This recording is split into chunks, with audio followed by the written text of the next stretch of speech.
जय हिंद साथियों। तो आज हम लोग करने वाले हैं आर्मी का एग्जाम पेपर, जो कि ये फुल पेपर रहने वाला है टोटल 50 क्वेश्चन का। और ये जो क्लास है आज का बिल्कुल लेटेस्ट पैटर्न पर क्लास है, जो भी इंडियन आर्मी ने अभी लेटेस्ट सिलेबस रिलीज़ किया है उसके अकॉर्डिंग है। बिल्कुल सेफ पैटर्न रहेगा और लेवल भी आपके एग्ज़ाम के लेवल में बिल्कुल है।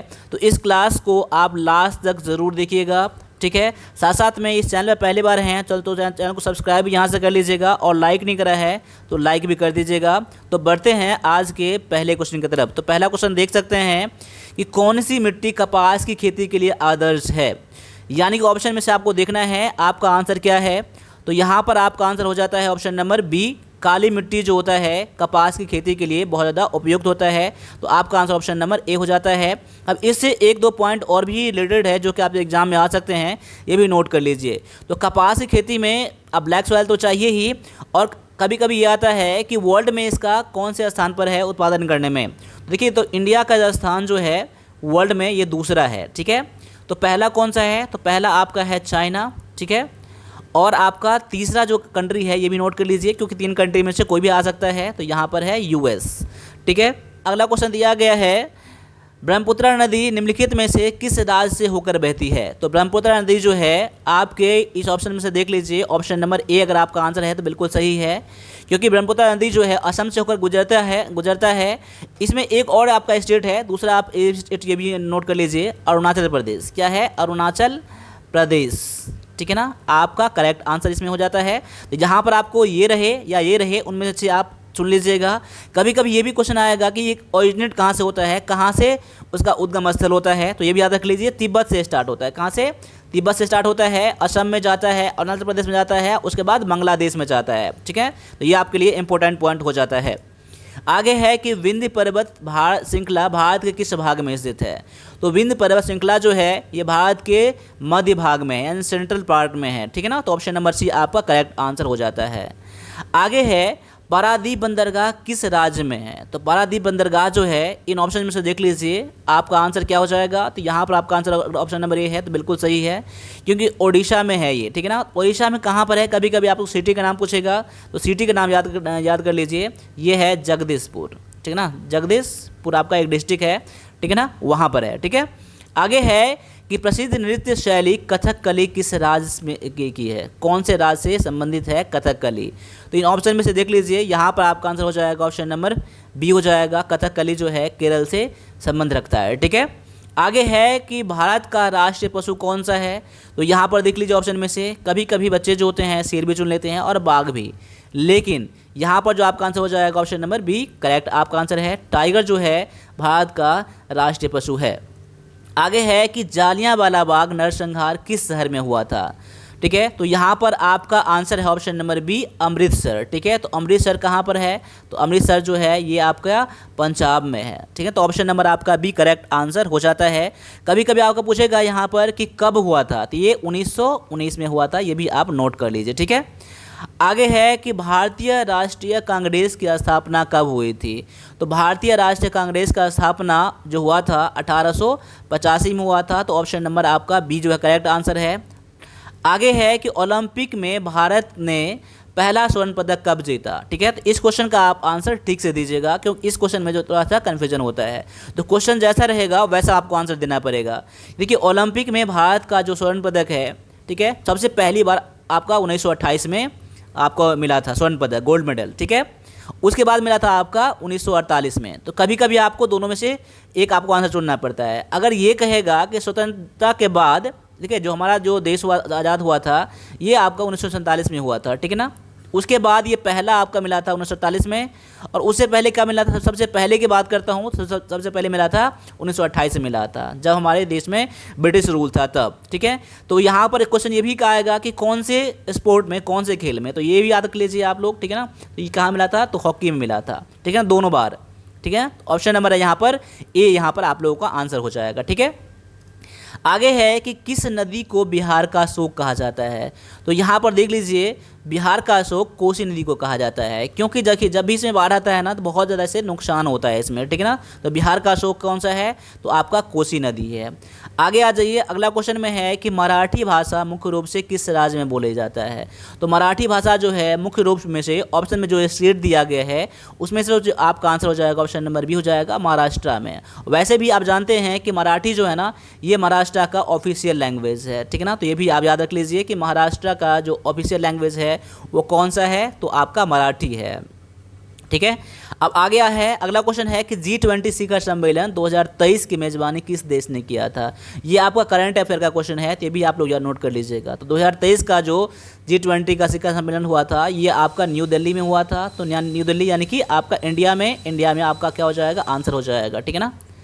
आगे है कि चंद्रयान 3 मिशन का उद्देश्य क्या था। चंद्रयान 3 के बारे में जो आपने देखा होगा, सुना होगा, जो 2023 की ही बात है, 24 की बात है, ठीक है। तो ये उसका उद्देश्य क्या था, तो यहाँ पर देख लीजिए ऑप्शन में से मंगल ग्रह की नहीं, सूर्य की नहीं, चंद्रमा पर लैंडिंग करना था इसका, ठीक है ना, ठीक है। वहाँ पर कौन है क्या है ये आपको देखना था, ठीक है। तो ऑप्शन नंबर आपका सी यहाँ पर करेक्ट आंसर हो जाता है। आगे है कि भारत का राष्ट्रीय पक्षी कौन सा है। तो भारत का राष्ट्रीय पक्षी कौन सा है, तो मोर है, ऑप्शन नंबर आपका करेक्ट आंसर हो जाता है। तो दांडी मार्च किस वर्ष आपका शुरू हुआ था। तो दांडी मार्च जो है आपका स्टार्ट हुआ था 1930 में हुआ था, और ये जो है महात्मा गांधी जी के द्वारा हुआ था, ठीक है ना। ये क्वेश्चन पहले भी आ चुके हैं एग्जाम में, ठीक है ना। तो ये भी याद रख लीजिएगा कि महात्मा गांधी जी के मेन थे, ठीक है ना। आगे है कि भारत में बोली जाने वाली सबसे पुरानी भाषा कौन सी है। तो यहाँ पर आपका आंसर हो जाएगा ऑप्शन नंबर बी हो जाएगा, जो कि है तमिल है। तो देखिए तमिल जो है सबसे पुरानी आपका बोली जाने वाली भाषा है, लेकिन यही बात सबसे पुरानी भाषा की बात करेंगे तो यहाँ पर संस्कृत हो जाता है। देखिए संस्कृत जो है अब नहीं बोला जाता है, ठीक है ना, अपने ये लगभग खत्म हो चुका है, लेकिन अभी तक करंट में तमिल बोला जाता है, इसीलिए आपका क्या है, तमिल जो है सबसे पुरानी भाषा है और ये बोला जाता है। तो यहाँ पर कन्फ्यूज बिल्कुल मत होइएगा, ठीक है ना। अब आगे आ जाइए, क्वेश्चन नंबर 17 में क्या है कि हिमालय की सबसे ऊंची चोटी कौन सी है। तो आप देख सकते हैं कि माउंट एवरेस्ट जो है सबसे ऊंची चोटी है। तो आप लोग कमेंट करिएगा कि इसका टोटल अभी जो हाइट कितना है, ठीक है ना। आगे है कि कृष्णा नदी का उद्गम कहाँ से होता है। तो कृष्णा नदी का उद्गम जो होता है ये आपका जो होता है ऑप्शन नंबर ए है, जो महाराष्ट्र से होता है, ठीक है। तो महाराष्ट्र में कहाँ होता है, तो ये भी याद रख लीजिए, ये है आपका महाबालेश्वर, ठीक है ना। महाबालेश्वर एक जगह है, ठीक है ना, तो वहाँ पर से स्टार्ट होता है आपका कृष्णा नदी, ठीक है। आगे है कि भारत का राष्ट्रीय ध्वज किस वर्ष अपनाया गया था। तो ये 1947 में अपनाया गया था। कब अपनाया गया था, तो जुलाई 22 को, ये 1947 को, ठीक है ना। चलिए आगे है, संविधान की 8वीं सूची में कितनी भाषाएं शामिल है। तो संविधान के 8वीं सूची में टोटल 22 भाषा शामिल है। आगे है आपका जीएस से यहाँ पर क्वेश्चन है कि समान प्रकार के कणों के बीच लगने वाले बल को क्या कहते हैं। क्वेश्चन क्या है, समान प्रकार के कणों के बीच लगने वाले बल को क्या कहा जाता है। इसे कहा जाता है आसंजक बल कहा जाता है, यानी कोहेसिव फोर्स कहा जाता है। आगे है कि किस अवस्था में पदार्थ का आकार और आयतन निश्चित रहता है, कौन से आपके फॉर्म में। तो यहाँ पर सॉलिड फॉर्म में पता होगा, ये बिल्कुल आपका आकार और आयतन क्या होता है, निश्चित होता है, ठीक है ना। आगे है कि सौरमंडल का सबसे बड़ा ग्रह कौन सा है। तो सौरमंडल का सबसे बड़ा ग्रह जो है बृहस्पति यानी कि जुपिटर है, ऑप्शन नंबर आपका बी करेक्ट आंसर हो जाता है। आगे है कि पृथ्वी से सबसे नज़दीक ग्रह कौन सा है। तो पृथ्वी से सबसे नज़दीक ग्रह जो है ऑप्शन नंबर ए बी है, जो कि शुक्र है, वीनस है। देखिए यहाँ पर इस क्वेश्चन में बिल्कुल कंफ्यूज मत होइएगा, क्योंकि इस क्वेश्चन में आपको कहीं कहीं पर आपको बुध जो देखने के लिए मिलेगा। तो बुध बिल्कुल सही है, लेकिन सौरमंडल में सन के सबसे पास का ग्रह है आपका बुध है, लेकिन क्वेश्चन ये है कि पृथ्वी के सबसे नज़दीकी ग्रह, इसीलिए आपका आंसर ऑप्शन नंबर बी हो जाता है। आगे है कि विद्युत धारा की एसआई इकाई क्या है। तो विद्युत धारा का जो एसआई इकाई होता है, एसआई मात्रक होता है, ये आपका एम्पियर होता है। आगे है कि बिजली का अच्छा चालक कौन सा है। अच्छा चालक जो है इस ऑप्शन में से देख लीजिए, जैसा ऑप्शन रहेगा वैसे ही आपका आंसर देना है। तो ऑप्शन नंबर आपका सी करेक्ट आंसर है। आगे है कि बल की एसआई मात्रक क्या है। तो बल का एसआई मात्रक न्यूटन होता है। आगे है कि न्यूटन के प्रथम नियम को क्या कहते हैं। तो न्यूटन के प्रथम नियम को जड़त्व का नियम कहा जाता है, लॉ ऑफ इनर्शिया कहा जाता है, ऑप्शन नंबर आपका करेक्ट आंसर हो जाता है। आगे है कि ऊर्जा के रूपांतरण में कौन सी ऊर्जा संरक्षित होती है। तो ऊर्जा का जब रूपांतरण होता है यानी ट्रांसफॉर्मेशन होता है तो वहाँ पर टोटल ऊर्जा लग जाता है। तो ऑप्शन नंबर आपका सी करेक्ट आंसर हो जाता है। आगे है कि तापमान मापन की एसआई इकाई क्या है, यानी कि ताप मापने के जो एसआई यूनिट होता है वो क्या होता है, ये होता है केल्विन में होता है। तो ऑप्शन नंबर आपका बी करेक्ट आंसर हो जाता है।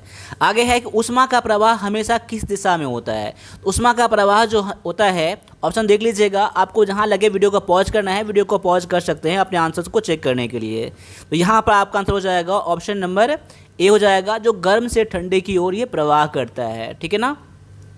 आगे है कि कौन सा धातु विद्युत का सबसे अच्छा चालक होता है। तो कौन सा धातु, तो आप अपनी क्या क्या आपने पढ़ा था चालक का, तो आपने पढ़ा था तांबा पढ़ा था। तांबा बिल्कुल सही है, लेकिन उससे भी जो होता है सबसे ज़्यादा जो होता है चांदी का होता है, लेकिन चांदी का ज़्यादा इस्तेमाल इसलिए होता है क्योंकि ये कॉस्टली होता है, ठीक है ना, इसलिए तांबा का इस्तेमाल किया जाता है। तो सबसे लेकिन पूछेगा कि विद्युत का अच्छा चालक कौन सा होता है, तो सबसे पहले चांदी होता है, तांबा होता है, उसके बाद कुछ गोल्ड पर भी आता है, ठीक है ना। तो ऑप्शन नंबर आपका सी यहाँ पर करेक्ट आंसर हो जाएगा। तो सभी पॉइंट को नोट करके रख लीजिएगा, बहुत ज़्यादा इंपॉर्टेंट इसमें जो है क्वेश्चन सब है आपके एग्जाम के लिए। आगे है कि ध्वनि का संचरण किस माध्यम से सबसे तेज होता है, यानी ध्वनि का जो संचरण होता है कौन से माध्यम से सबसे तेज़ी में चलता है ध्वनि, ठीक है ना, कौन से माध्यम से। तो आपका आंसर हो जाएगा ऑप्शन नंबर ए। मैं उम्मीद करता हूं कि इसका भी आपने आंसर ऑप्शन नंबर ए जरूर करा होगा। आगे है कि परमाणु का केंद्र क्या कहलाता है। परमाणु जो रहता है उसका सेंटर जो रहता है, पॉइंट रहता है, उसको क्या कहते हैं, तो उसे कहते हैं नाभिक कहा जाता है, न्यूक्लियस कहा जाता है, न्यूक्लियस, ठीक है। ऑप्शन नंबर आपका डी करेक्ट आंसर हो जाता है। आगे है इलेक्ट्रॉन की खोज किसने की थी। तो इलेक्ट्रॉन का जो खोज किया था आपका जे थॉमसन ने किया था। ऑप्शन नंबर आपका सी करेक्ट आंसर हो जाता है। अब यहाँ पर मैथ का क्वेश्चन है, तो मैथ का क्वेश्चन मैं सॉल्व कर रहा हूँ और आप भी अपने तरफ से सॉल्व करिए, ठीक है ना, उसके बाद मेरे आंसर से मैच कर लीजिएगा, ठीक है ना। और जहाँ लगे मैं वीडियो थोड़ा फास्ट में कर रहा हूँ ना, वहाँ पर वीडियो को थोड़ा स्लो कर लीजिएगा, आप स्लो भी कर सकते हैं ऑप्शन सेटिंग से, वो सेटिंग जाके स्लो कर लीजिएगा, ठीक है ना। तो यहाँ पर क्वेश्चन कह रहा है क्या 500 का 10% लाभ पर विक्रय मूल्य क्या होगा। तो देख लीजिए 500 का 10% कितना होगा, 500 का 10%, 10 बटा में 100, 0 यानी कि 50, तो उसका सेलिंग प्राइस क्या हो जाएगा। ये तो आपका निकल गया प्रॉफिट, ठीक है ना, प्रॉफिट निकल गया, ठीक है ना। और यहाँ पर आपका तो सेलिंग प्राइस कितना हो जाएगा, सेलिंग प्राइस यानी कि कॉस्ट प्राइस प्लस में प्रॉफिट, ठीक है ना, प्रॉफिट करना है आपको। तो यहाँ पर कॉस्ट प्राइस कितना दिया गया है 500 और प्रॉफिट में दिया गया 50, यानी कि 550 आपका आंसर हो जाएगा। वैसे भी इसका फॉर्मूला क्या होता है, सेलिंग प्राइस का फॉर्मूला क्या होता है, कॉस्ट प्राइस इंटू में 100 प्लस में प्रॉफिट परसेंट, ठीक है, अपॉन में 100, ये फॉर्मूला होता है, इस पर भी आप बना सकते हैं, ठीक है ना। चलिए आगे है कि 1000 पर 2 वर्षों के लिए 5% साधारण ब्याज क्या होगा। साधारण ब्याज पूछ रहा है आपसे, ठीक है ना।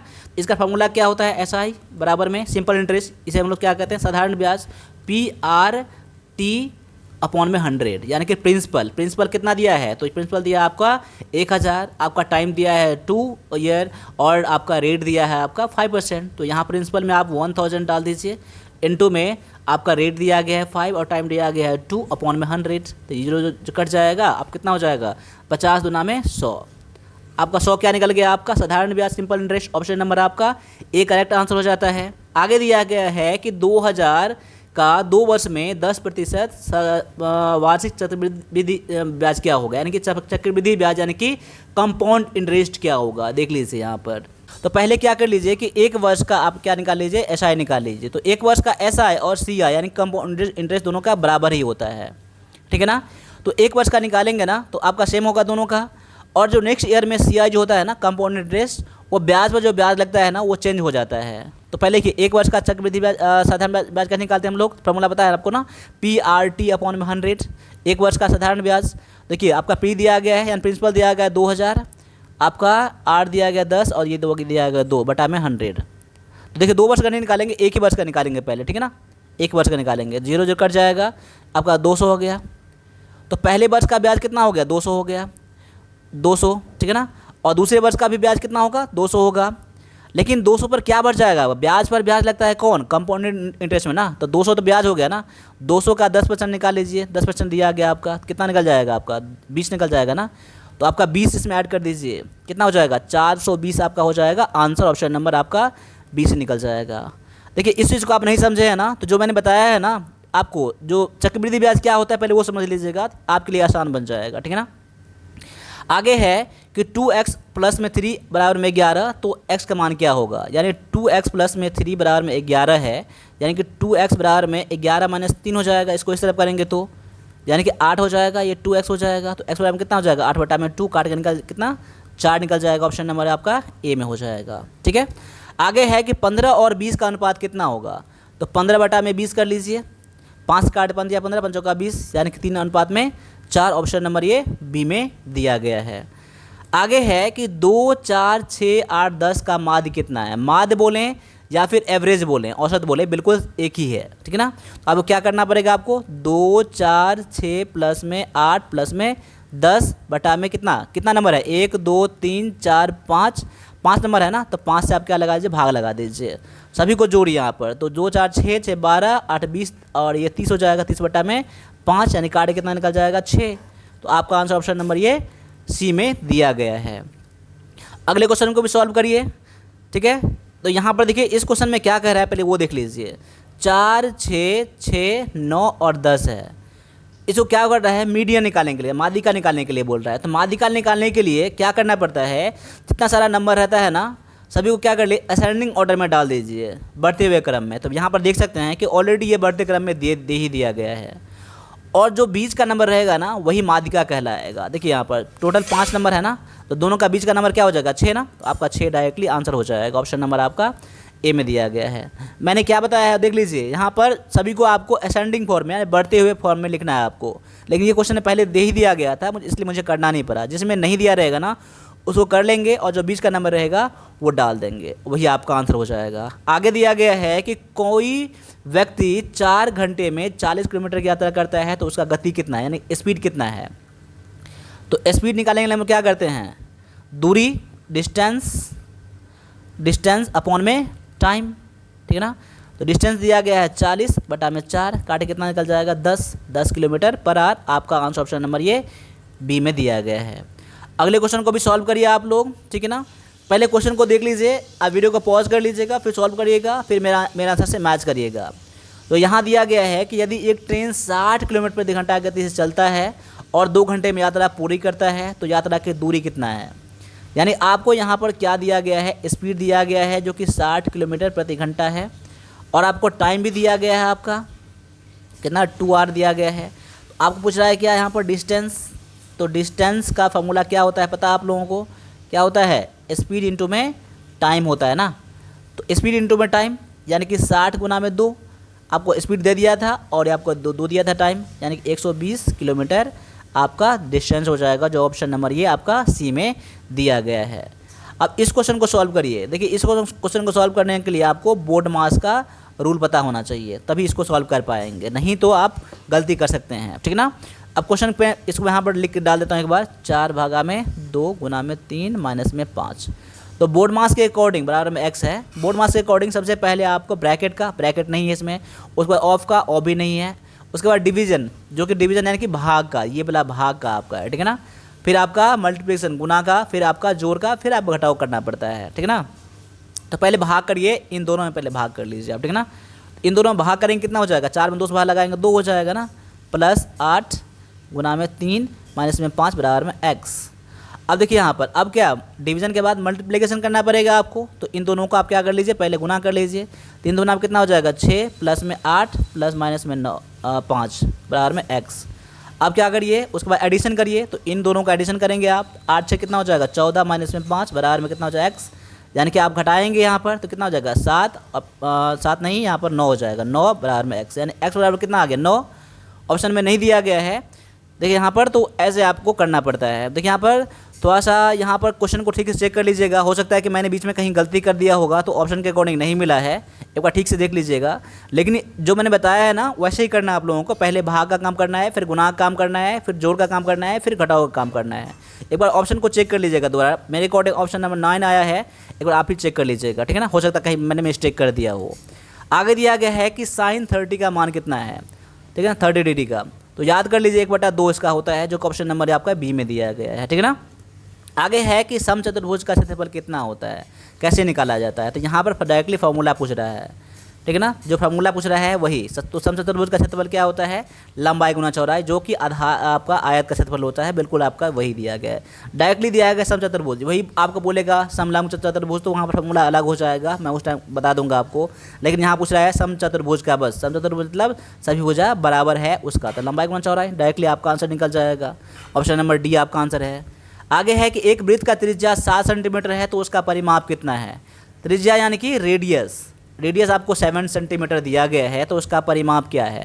तो देखिए मेंसुरेशन में आपको मैंने पहले ही बताया था, फार्मूला मस्ट है, फार्मूला आज़ाद करना बिल्कुल मस्ट है, तभी आप क्वेश्चन को बना सकते हैं, अदरवाइज नहीं बना सकते हैं। तो अभी तक आपने फार्मूला को रिमेंबर नहीं किया है तो जाइए उसको लर्न करिए, ठीक है ना। तो यहाँ पर वृत्त का परिमाप यानी कि रेडियस नहीं, सरकमफ्रेंस ऑफ ए सर्कल निकालना पड़ेगा आपको। तो सरकमफ्रेंस मैं डायरेक्टली ले देता हूँ, आप समझ लीजिएगा, सरकमफ्रेंस ऑफ ए सर्कल, ठीक है ना। क्या होता है, तो 2πr होता है, ठीक है ना। 2 इंटू में पाई का वैल्यू कितना होता है, 5/7, आर यानी कि रेडियस देकर 7 दिया गया, काट लीजिए, 7 7 कट जाएगा आपका, 22 दूना में 44, आपका आंसर ऑप्शन नंबर ये बी में दिया गया है। आगे है कि यदि 10 मजदूर 5 दिनों में एक काम पूरा करते हैं तो 20 मजदूर इसे कितने दिनों में पूरा करेंगे। देखिए पहले 10 मजदूर था तो 5 दिन लगता था, अब आदमी बढ़ गया तो क्या हो जाएगा, टाइम कम हो जाएगा, तो आदमी दोगुना बढ़ गया है ना, काम कितना, टाइम कितना दोगुना कम हो जाएगा। देखिए जिस तरह से आदमी बढ़ेगा ना, उसी तरह से उसी रेशियो में आपका टाइम कम हो जाएगा। आदमी कमेगा तो उसी रेशियो में टाइम बढ़ जाएगा, ठीक है ना। तो देखिए तो आदमी बढ़ गया तो मैं इसको ऐसे भी निकाल सकते हैं, 10 आदमी 5 दिन में करता है तो एक आदमी कितना दिन लगेगा, टाइम बढ़ेगा ना, तो बढ़ने के लिए गुना करना पड़ेगा, 10 और 5 गुना में 10 करना करेंगे, यानी कितना हो जाएगा आपका 50 हो जाएगा।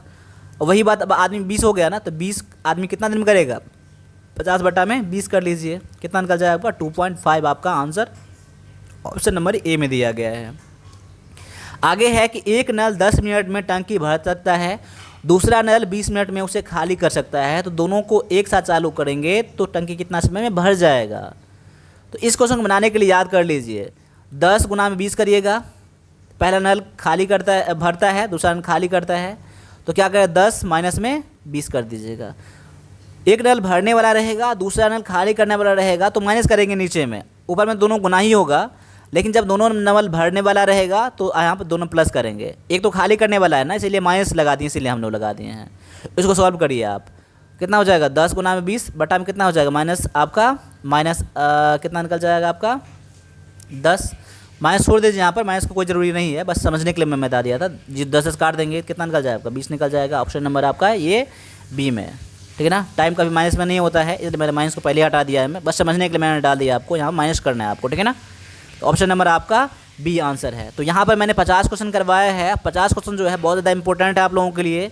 तो अभी तक आपने क्लास को देखा है ना, तो एक बार अपना सीटी का नाम कमेंट कर दीजिए, कि आप सीटी का नाम कमेंट करिएगा तो मैं समझ जाऊँगा कि आप भी इस क्लास को फोकस से देखते हैं, ठीक है। तो मुझे अच्छा लगेगा ये चीज़, ठीक है, जैसे मैं मेहनत करता हूँ आप लोगों के लिए, आप भी ज़रूर करते होंगे। तो अभी तक आपने लाइक नहीं किया तो लाइक करिए, सब्सक्राइब नहीं किया है तो सब्सक्राइब एक बार ज़रूर कर लीजिएगा, ठीक है ना। मिलेंगे अगले क्लास में, तब तक सभी से फिर से जय हिंद जय भारत।